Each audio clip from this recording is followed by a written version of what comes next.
우리가 살다 보면은 알아야 할 것들이 참 많이 있죠.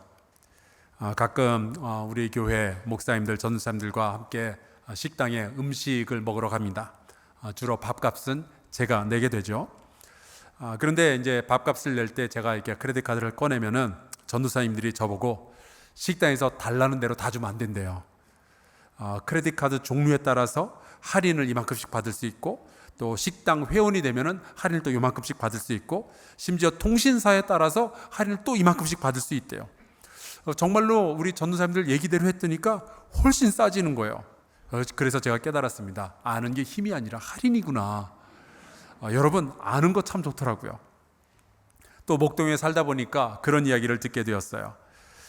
저희 막내 아이가 이번에 중학교에 들어갔는데 대학 입시에 대한 이야기는 중학교 때부터 시작을 해야 된다는 거예요. 그래야 어떤 고등학교를 갈지를 결정할 수 있고, 그래야 또 어떤 대학에 갈지를 나중에 결정을 하게 된다, 그러는 거죠. 그래서 제가 혹시나 싶어서 대학 입시를 설명하는 유튜브를 한두 개 들여다봤는데 뭔 소린지 하나도 모르겠더라고요. 그래서 제 아내에게 난 이미 틀렸으니 당신이 입시에 대해서 좀 잘 알아봐라, 그렇게 부탁을 했습니다. 그런데 아느냐 모르느냐가 사느냐 죽느냐의 문제로도 이어질 수 있죠. 제가 아프리카로 선교 여행을 하게 되면은 종종 영사관, 대한민국 영사관에서 저에게 문자를 보내오는데, 지금 제가 있는 바로 그곳이 굉장히 위험하다는 거예요. 폭탄 테러가 얼마 전에 있었고, 반군에게 포로로 사로잡혀 갈 수도 있으니까 조심해라. 또 지뢰가 설치되어 있으니까 길 이외의 장소로는 나가지 마라. 특별히 밤에 돌아다니면은 절대로 안 된다고 연락이 와요. 왜냐하면 우리나라는 그런 일이 없겠지만 거기는 사자나 혹은 하이에나가 그런 맹수들의 공격을 받을 수도 있으니까 절대로 밤에는 혼자서 돌아다니지 마십시오. 문자가 그렇게 오더라고요. 만약에 이런 것들을 제가 모르면은 제가 어디 가서 큰 위험에 빠질 수가 있는 거죠. 여러분, 알아야만 하는 것을 모르면 그냥 답답한 정도가 아니라 우리의 생명이 위태로울 수도 있는 겁니다. 그런데 우리의 신앙생활도 마찬가지예요. 알아야 하는 것을 알아야 되는데 반드시 알아야만 하는 것을 모르게 되면은 우리의 신앙생활이 빈약해지고 메마르게 되고 차가워지다가 심지어 우리의 믿음이 무너질 수도 있는 거예요. 특히 우리가 알아야 되는 것을 바로 알지 못하면 하나님에 대해서 오해하기가 쉽습니다. 그래서 사도 바울도 신앙생활을 너희가 잘 하려면 너희가 이런 것은 좀 알아야 한다라고 말씀하시는 것들이 상당수가 있죠. 예를 들어서 에베소서 1장에 보면은 사도 바울이 이 에베소 교회의 성도들에게 내가 너희를 위해서 이런 식으로 기도한다 하면서 적어놓은 말씀이 있습니다. 에베소서 1장 17절에서 19절 제가 한번 읽어볼게요. 우리 주 예수 그리스도의 하나님 영광의 아버지께서 지혜와 계시의 영을 너에게 주사 하나님을 알게 하시고, 너희가 하나님을 알았으면 좋겠대요. 그리고 18절 너희 마음의 눈을 밝히사 그의 부르심의 소망이 무엇이며 성도 안에서 그 기업의 영광의 풍성함이 무엇이며 그의 힘의 위력으로 역사하심을 따라 믿는 우리에게 베푸신 능력의 지극히 크심이 어떠한 것을 너희로 알게 하시기를 구하노라. 사도 바울은 에베소의 성도들에게 너희가 이러저러한 것들 좀 알았으면 좋겠다. 그래야 너의 신앙생활이 더 풍성해지지 않겠느냐, 강력해지지 않겠느냐라고 이야기를 하는 거예요. 특별히 너희가 하나님을 알면 좋겠다. 저도 여러분의 담임 목사로서 같은 것을 늘 기도하게 됩니다. 하나님, 우리 성도들에게 지혜와 계시의 영을 주셔서 하나님을 더욱 깊이 알게 하여 주옵소서. 여러분, 다윗 왕도 참 험한 인생을 살았는데요, 하나님이 나의 목자시라는 것을 알게 되니까 사망의 음침한 골짜기를 다닐지라도 두렵지가 않다고 고백할 수 있잖아요.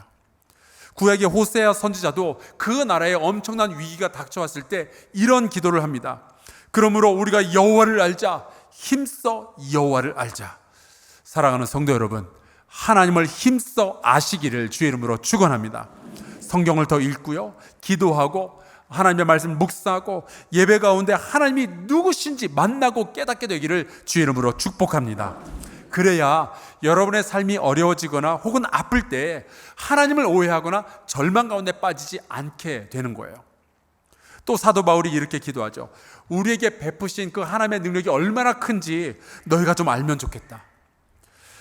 하나님이 능력이 어마어마하게 크신 분이라는 이 사실을 우리가 바르게 알아야 우리의 기도에 힘이 생길 거 아니겠어요?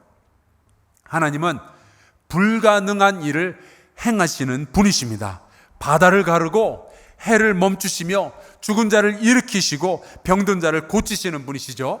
상처 입은 영혼을 치유하시며 망가진 인생을 회복시키시는 분이 우리의 하나님 아버지이십니다. 그 하나님의 능력을 알고 하나님 앞에 엎드려 기도하는 저와 여러분 되기를 주의 이름으로 축원합니다. 그런데 이걸 좀 알았으면 좋겠다라고 말씀하시는 가운데 부르심의 소망을 너희가 좀 알았으면 좋겠다, 이런 표현이 나와요. 너희가 신앙생활을 잘 하려면, 강력한 주의 백성이 되려면 그의 부르심의 소망이 무엇인지를 잘 알아야 한다는 거예요. 그런데 이 표현이 한국말로 해놓으니까 그 의미가 좀 전달이 정확하게 잘 안 되는데 제가 이것을 좀 풀어서 설명을 해드릴게요. 부르심의 소망이라는 건 이런 거예요. 하나님이 우리를 부르셨어요. 그런데 그냥 아무데나 부르신 게 아니라 어떤 소망의 자리로 부르셨다는 거예요. 우리를 소망을 가지게 하시려고 소망의 자리로 하나님이 너희를 부르셨다는 거죠. 그게 부르심의 소망이에요. 제가 군대에 처음 입대했을 때 상당히 많은 말들, 낯선 말들을 듣게 되었는데 그때 생전 처음 듣는 욕설들이 있었어요. 저는 늘 교회에서만 자랐고 집, 학교, 교회만 이렇게 왔다 갔다 했던 사람이었기 때문에 세상에 그런 욕설이 존재한다는 것을 그때 처음 알았어요. 처음 듣는데 어떻게 욕인 줄 알았냐? 제가 시험을 보여드릴 수는 없고 들면 알겠더라고요. 본능적으로 이건 욕이다. 그런데 그때 그 군대 조교가 이런 이야기도 참 자주 했습니다. 여기가 너희 집인 줄 아냐? 엄마가 밥 해주고 빨래 해줄 줄 아냐? 여긴 군대다. 너희는 사람이 아니다. 군인이다. 이 대한민국 국민이 너희를 어디로 불렀는지 똑바로 알고 행동해야 된다. 이 이야기를 참 수시로 매일같이 저에게 해주었습니다. 근데 사도 바울이 지금 그 이야기를 하는 거예요. 하나님이 너희를 부르셨다. 나를 부르신 분이 하나님이시고 그분이 우리를 부르신 바로 그곳에서 소망이 시작된다는 이 사실을 너희가 분명히 알아야 되겠다라고 말씀하는 거죠. 하나님이 우리를 부르셨다면 그 하나님은 우리를 소망으로 부르신 것이지 절망과 멸망이 아니라는 이 사실을 분명히 아시기를 주의 이름으로 축원합니다. 그래서 앞으로 몇 주 동안 이 부르심과 소망에 대해서 여러분과 함께 말씀을 나누고 싶은 거예요. 오늘 우리가 읽은 이 창세기의 말씀에 보면 하나님께서 아담을 부르시는 이야기가 나와요. 그런데 이 아담은 그냥 아담이 아니었습니다. 죄 지은 아담이었어요. 막 죄 지은 아담. 그래서 이 말씀을 잘 이해하려면 먼저 죄가 어떤 건지에 대해서 설명을 드릴 좀 필요가 있겠습니다. 하나님께서는 세상을 창조하시고 사람을 만드신 후에 두 가지 명령을 주십니다. 첫 번째는 하라는 명령이었어요. 창세기 2장 15절 여호와 하나님이 그 사람을 이끌어 에덴 동산에 두어 그것을 경작하며 지키게 하시고, 이 세상을 경작하며 지키라는 명령을 주시죠. 하기 싫어도 하나님이 주인이시니까 해야 되는 일이 있게 마련입니다. 용서하라, 사랑하라, 섬기라, 기도하라, 일하라, 선교하라, 효도하라 등등, 교회에서 찬양대로 섬겨라, 교회학교 선생으로 섬겨라, 이런 말씀들을 우리에게 주실 때가 있죠. 싫어도 순종해야 되는 것이 하나님의 말씀 아니겠어요? 하나님의 말씀에 순종하는 저와 여러분 될 수 있기를 주의 이름으로 축원합니다. 근데 두 번째 명령을 주셨는데 그거는 하지 말라는 명령이었어요. 창세기 2장 17절 선악을 알게 하는 나무의 열매는 먹지 말라. 내가 먹는 날에는 반드시 죽으리라 하시니라. 다른 열매들은 다 먹어도 괜찮은데 선악과의 열매 딱 요거 하나만큼은 먹지 마라. 사람은 자유의지와 자기의 본능, 자기의 논리, 자기의 생각, 자기의 욕심이 있겠지만 하나님이 주인이시고 우리는 피조물이기 때문에 내가 원하더라도 포기해야 되는 그 무언가가 있는 거예요. 자, 그렇다면 여러분, 죄악이 무엇인가? 죄악은 딴 게 아닙니다. 하나님께서 하라고 했는데 안 했거나 혹은 하지 말라고 했는데 했거나 둘 중에 하나예요. 근데 굉장히 많은 사람들이 하지 말라고 하신 것을 했을 때는 아유, 내가 죄를 졌구나 금방 깨닫고 회개를 하는데, 하나님이 하라고 하신 것을 안 했을 때는 별로 죄의식이 이렇게 드러나지 않습니다. 내가 뭘 잘못했는데요? 이런 이야기를 하는 거예요. 이웃을 사랑하라, 형제를 용서하라, 복음을 전하라, 감사하라, 기뻐하라. 하나님께서 이런 명령을 주셨는데 그걸 안 하면서도 내가 무슨 죄를 졌습니까? 이렇게 이야기를 하는 거죠. 여러분, 하라고 되어 있는 것을 안 한 것도 여호와 하나님 앞에서 죄가 된다는 이 사실을 잊지 마시길 바라요. 그런데 창세기 3장에 보니까 하나님께서 금지하신 것을 한 것이 문제가 됐어요. 먹을거리가 사방천지에 깔려 있습니다. 딱 하나만, 요것만 먹지 마라. 근데 딱 그걸 먹은 거예요. 참 사람이 나빠요. 근데 우리가 짓게 되는 죄들이 다 그런 식입니다. 여러분, 운전하기 전에 마실 만한 것들이 사방에 널려 있잖아요. 사이다 있죠, 콜라 있죠, 생수 있죠. 그런데 왜 굳이 운전하기 전에 술을 왜 마시냐고요? 참 사람이 이상해요. 세상에 볼 게 얼마나 많이 있는지 몰라요. 나무도 있고 꽃도 있고 하늘도 있고. 그런데 왜 굳이 보지 말라는 음란한 것들을 들여다보냐고요. 친구와 만나면은 할 말이 얼마나 많이 있어요. 기쁘고 감사한 이야기, 아름다운 이야기 그렇게 많은데 왜 굳이 누구에게 상처되는 말을 하게 되냐고요. 그게 죄악이에요. 왜 우리는 이런 죄를 질까? 할 게 그렇게 많은데 말씀해 보니까 유혹이라는 게 있었어요. 말하는 뱀이 나와서 하와를 유혹합니다. 뭐라고 하는 거니? 너 선악과를 먹어도 안 죽는다는 거예요. 이걸 먹으면 죽는 게 아니라 하나님처럼 될 수 있다고. 그래서 여기에서 하와는 하나님의 말씀을 믿든지 아니면은 뱀의 말을 믿든지 둘 중에 하나를 선택하는 그 선택의 기로에 서게 되죠. 그런데 그때 하와는 아쉽지만 하나님의 말씀이 아니라 뱀의 말을 믿기로 작정해요. 그래서 선악과를 사람이 먹게 됩니다. 저는 지금도 이 이야기를 읽을 때마다 참 아쉬워요. 아담과 하와 둘이 있었는데 둘 중에 하나라도 좀 영적으로 정신을 똑바로 차리고 주님의 말씀을 기억해내고 주님의 말씀대로 순종했으면 이런 죄에서 벗어날 수 있었잖아요. 여러분, 우리가 혼자서 신앙생활을 하는 것이 아니라 교회 공동체 안에서 형제 자매와 함께 신앙생활을 하는 데는요, 이런 이유가 있는 거예요. 집사님이 죄를 지으려고 그러면 권사님이 그러면 안 돼, 뜯어 말리고, 그러기 위해서 우리가 함께 신앙생활하고 교회를 다니는 거잖아요. 만약에 남편이 아내 보고 여보, 이번 달에는 우리 11조 빼먹을까? 그러면 아내가 야단을 치면서 하나님이 우리에게 얼마나 복을 주셨는데 당신이 어떻게 그런 생각을 할 수가 있냐고 야단을 쳐야 되는데 그럴까? 여러분, 이러면은 우리가 집안을 말아먹는 거잖아요. 여러분 집에서는 남편이 가장인지 아내가 가장인지 저는 모르겠으나 주님의 말씀에 먼저 순종하시기를 주 이름으로 축원합니다. 하나님 아버지의 말씀을 믿지 않고 뱀의 말을 믿게 된 거예요. 그리고 선악과를 먹었더니 이제 여러 가지 일들이 벌어지게 되죠. 그들의 눈이 밝아지면서 스스로 벌거벗은 수치를 깨닫게 됩니다. 그리고 그것이 부끄러우니까 무화과 나무 잎으로 치마를 해서 몸을 가리죠. 그런데 하필이면 딱 그때 하나님이 나타나신 거예요. 그래서 당황한 아담과 하와가 급한 김에 동산 나무 뒤로 숨습니다. 왜 숨었을까요? 죄를 지었으니까요. 단순히 선악과를 먹은 죄악이 아니에요. 하나님의 말씀을 믿지 않았고 하나님의 말씀에 순종하지 않은 죄악이었어요. 그런 죄악 가운데 있는 아담과 하와를 향해서 하나님께서 부르십니다.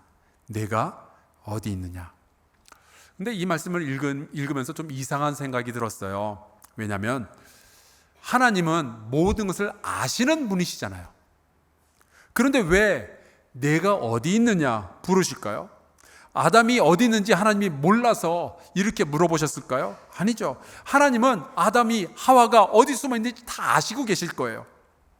만약에 하나님이 얘들이 어디 숨었는지 몰라서 이렇게 물어보셨다면 아담이 여기 나무 뒤요 이런 식으로 대답을 했겠죠. 근데 아담은 그렇게 대답 안 하고 이렇게 했어요. 내가 벗었으므로 두려워하여 숨었나이다. 아담은 하나님의 질문에 대해서 자기가 숨어있는 장소를 말하는 게 아니라 자기가 숨어있는 이유를 말하고 있죠. 하나님이 아담을 부르시는 바로 그 순간에 아담은 거룩하고 경건한 사람이 아니었어요. 예배자가 아니었어요. 그는 죄인이었습니다. 하나님의 말씀을 거역한 사람이었어요. 그런데 그걸 다 아시는 하나님께서 굳이 나타나셔서 아담을 부르시는 이야기가 오늘 우리가 함께 읽은 말씀에 기록되어 있는 거죠. 여러분, 이 말씀이 우리에게 무엇을 의미하고 있을까요? 여러분, 하나님은 숨고 도망치고 떠나버린 죄인을 버리시는 분이 아니라 부르시는 분이신 거예요. 그렇다면 이 하나님의 부르심은 절망의 시작일까요? 소망의 시작일까요? 소망입니다. 제가 오늘 그 말씀을 드리고 싶어요. 창세기 3장에서 아담과 하와가 선악과를 따먹은 뒤에 우리가 상상해 볼 수 있는 최악의 결말이라면 이렇게 끝날 수 있을 것 같아요. 아담과 하와가 선악과를 따먹었어요. 근데 하나님이 아무런 말씀이 없으신 거예요. 그냥 조용히 이미 너희가 죽을 거다 말씀하셨으니까 아담과 하와가 죽을 때까지 기다리시고 그냥 인류의 역사를 접어버리시는 거죠. 그랬으면 아마 성경은 창세기 3장에서 끝이 났을 거예요. 좋은 점이 있다면 성경 통독이 10분이면 끝나는 거죠. 하지만 하나님은 인류의 역사를 그렇게 멸망으로 끝내지 않으시고 죄 지은 아담을 찾아오시고 그를 부르시는 이야기를 기록해 놓으신 거예요. 물론 아담의 입장에서 본다면 그 상황이 너무 힘들었을 것 같아요. 창피하잖아요. 그리고 죄송하죠. 어쩌면 하나님이 정령 죽으리라 말씀하시기 전에 자기가 먼저 죽고 싶었을지도 모르겠어요. 하나님께서 그 순간에 자기를 찾아오셨다는 것이 너무 아팠을 수도 있어요. 그래서 숨어버렸지만 하나님은 그를 찾아내시고 그를 부르심으로 놀랍게도 새로운 역사, 새로운 소망을 시작하시는 거예요. 예전에 구도자라는 말이 유행한 적이 있었습니다. 진리를 찾아 나서는 사람이다 라는 뜻이죠. 제가 이 구도자 가운데 한 명이었어요. 저도 20대에 주님을 만나기 위해서, 주님을 찾기 위해서 얼마나 애를 썼는지 모릅니다.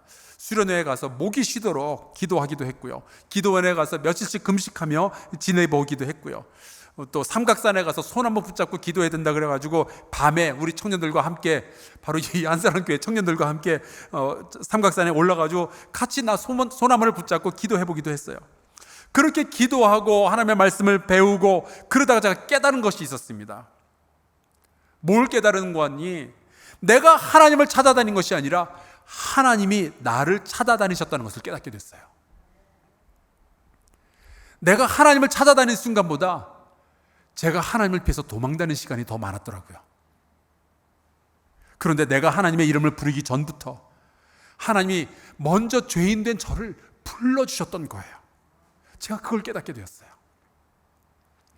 하나님께서 이 나무 뒤에 숨어있는 아담에게 말씀하시죠. 내가 어디 있느냐.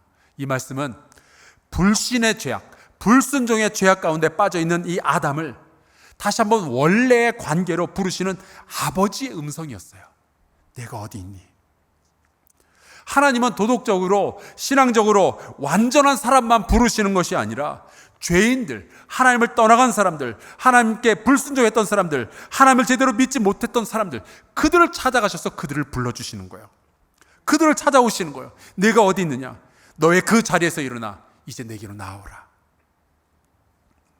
그래서 성경을 우리가 가만히 들여다보면 사람이 하나님을 찾아다니는 이야기가 아니라 하나님이 사람을 찾아다니는 이야기로 이 성경이 가득 채워져 있다는 것을 우리가 알게 되죠. 우리가 하나님을 만나러 하늘을 올라가는 이야기가 아니라 하나님이 우리를 만나시기 위해서 땅으로 내려오는 이야기가 성경 말씀이에요. 탕자가 아버지를 떠났다가 다시 집으로 돌아갈 수 있었던 것은 그가 집으로 가는 길을 발견했기 때문이 아니라 그곳에서 줄곧 이 탕자를 기다렸던 아버지가 계셨기 때문이잖아요. 하나님은 죄인 된 우리를 부르고 계셔요. 여기에 우리의 소망이 있습니다. 하나님이 우리를 부르실 때에는 우리를 절망의 자리로 부르시는 것이 아니라 소망의 자리로 부르시는 거죠. 하나님이 우리를 부르셨다면 소망이 시작된 거예요. 때로는 이 부르심이 고통과 함께 다가올 수도 있어요. 많은 사람이 고통이 찾아왔을 때 아버지의 음성을 가장 크게 듣는 것 같아요. 나의 육신의 어려움이 찾아왔을 때, 나의 자녀에게 굉장히 어려운 문제가 찾아왔을 때, 내 직장에 어려움이 찾아왔을 때, 그때 하나님의 음성을 같이 듣게 되죠. 근데 성경에도 보니까요, 광야에 숨어버린 모세를 하나님께서 찾아가셨어요. 얼마나 아픈 만남이었을까요? 배의 가판 밑에 숨어버렸던 요나를 하나님께서 부르셔요. 얼마나 고통스러운 부름이었을까요? 갈릴리에 고기잡이 뱃속으로 숨어버렸던 베드로를 주님께서 찾아오시잖아요. 그리고 그를 다시 부르시죠. 얼마나 아픈 부름이었을까요? 하지만 그 부르심이 있었기 때문에 그들의 인생 가운데, 그리고 그들 주변에 있는 사람들 가운데, 교회에, 이 세상에 소망이 다시 시작이 되는 거였어요. 그것을 우리는 은혜라고 부릅니다. 물론 아쉽게도 아담은 이 부르심 후에 에덴 동산에서 쫓겨납니다. 많이 아팠을 거예요. 하지만 하나님은 그들을 쫓아내시면서 우리의 관계는 여기까지다 그러면서 작별을 고하시는 것이 아니었어요. 죄인의 모습을 가지고, 하나님을 반역한 사람의 모습을 가지고 살아가야 하는 아담과 하와에게 가죽 옷을 해 입히시죠.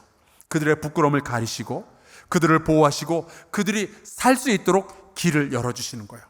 그리고 하나님은 에덴 동산 바깥에서도 여전히 사람들을 만나시고 그들과 교제하시고 그들에게 구원의 길들을 알려주십니다. 그것이 성경 전체가 우리에게 들려주시는 이야기인 거예요. 어쩌면 하나님은 요즘 여러분이 원하지 않았던 고통을 통해서 여러분을 부르고 계시는지도 모르겠어요. 자녀의 문제나 부부의 문제나 혹은 직장의 위기를 통해서 여러분에게 하나님의 음성을 들려주고 계시는지도 모르겠습니다. 어떠한 상황이건 간에 여러분이 분명히 아셔야 할 것은, 하나님께서 여러분을 부르실 때는 어디에선가 소망이 시작되었다라는 신호라는 이 사실을 아셔야 돼요. 여러분을 부르셔서 여러분의 가정에 새로운 소망이 시작될 수도 있고요, 여러분의 자녀를 부르셔서 이 대한민국의 소망을 시작하실 수도 있는 거죠. 여러분은 오늘 이 예배의 자리에 어떻게 나오시게 되었어요? 목사님, 저 걸어서 왔는데요. 이런 건 제가 원하는 대답이 아니죠. 여러분은 물론 내가 오고 싶어서 왔습니다라고 대답할 수 있어요. 아내가 가자고 그래서 끌려 나왔습니다. 그럴 수도 있어요. 내가 그래도 교회 장로인데 안 갈 수는 없고 그래서 왔습니다. 그렇게 솔직하게 말할 수도 있어요. 심지어 습관적으로 왔습니다라고 고백하실 분들도 있을지 모르겠습니다. 하지만 여러분의 모든 발걸음의 배경에는 하나님의 부르심이 먼저 있었다는 이 사실을 꼭 믿으시기를 주의 이름으로 축원합니다. 하나님의 부르심 없이 하나님 앞으로 나올 사람은 없어요. 그렇다면 하나님의 부르심을 받은 여러분의 인생에는 이미 소망이 시작된 거겠죠. 여러분의 가정, 여러분의 자녀, 여러분의 일터에는 이미 소망이 어디선가 싹트고 있을 거예요. 로마서 4장에 이런 말씀이 있습니다. 하나님은 죽은 자를 살리시며 없는 것을 있는 것으로 부르시는 이시니라. 저는 오늘 여러분에게 이 말씀을 드리고 싶어요. 옛날 아담은 나무 뒤에 숨었잖아요. 요즘 사람들은 직장 속에 숨어버리고 바쁘다는 핑계 속으로 숨어버리고 세상의 즐거움 속에 숨어버립니다. 그런데 그런 우리를 찾아오시고 부르시는 아버지 하나님이 계셔요.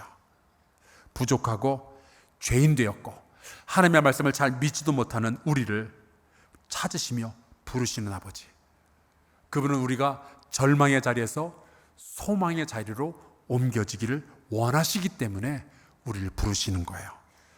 때로는 세미한 음성으로, 때로는 우리가 도저히 거역할 수 없는 함성과 같은 목소리로 우리를 부르시는 아버지, 그분의 부르심을 여러분이 혹시라도 감지하셨거든 하나님은 여러분을 소망의 자리로 부르고 계시는 거니까 부끄럽다고 더 이상 숨지 마시고, 아프다고 더 이상 도망치지 마시고, 그 하나님의 부르심에 응답하는 저와 여러분 되기를 주의 이름으로 축원합니다. 우리 같이 이 찬송 부르고 기도하면 좋겠어요. 우리 찬양팀 좀 도와주시겠습니까? 영원한 사귐에 날 초대하시네. 실제로 그렇거든요. 주님은 우리를 찾으시고 우리를 부르셔요. 그 부르심에 응답하면은 소망의 자리에 우리가 서게 되는 겁니다. 우리 같이 이 찬송 혹시 낯설지 모르겠지만 같이 열심히 부르고 기도하도록 하겠습니다.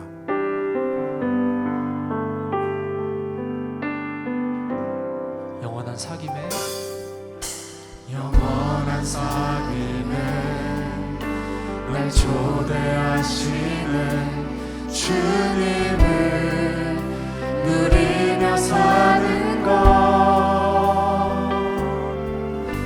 날 지으신 대로 날 부르신 대로 주님과 함께 걷는 삶, 영원한 사귐에 영원한 사귐에 날 초대하시는 주님을 누리며 사는 것,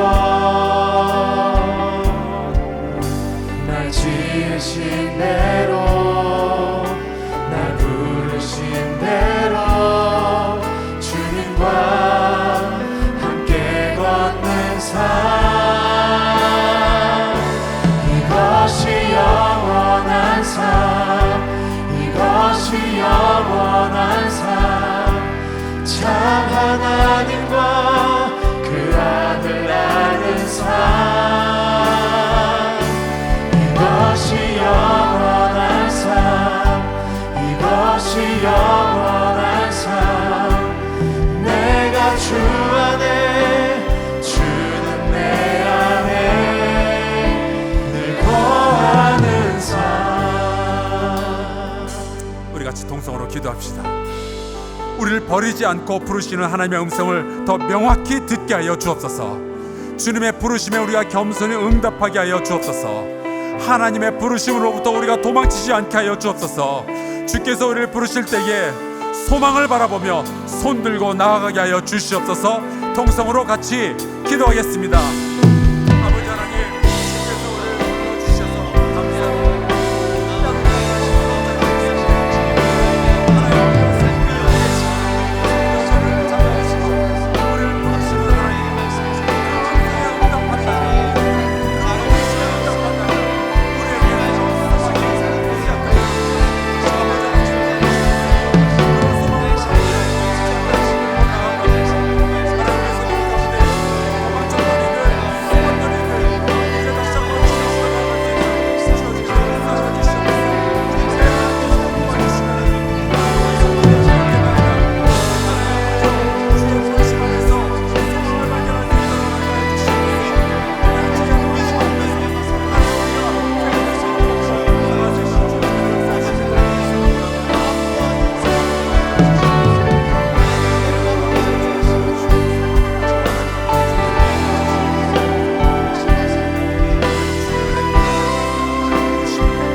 하나님은 우리를 찾으시며 늘 우리를 부르시는 아버지 되심을 고백하며 감사합니다. 우리가 죄인 되었고 하나님과 원수 되었을 때에도 우리를 부르사 구원의 소망을 얻게 해주심을 감사합니다.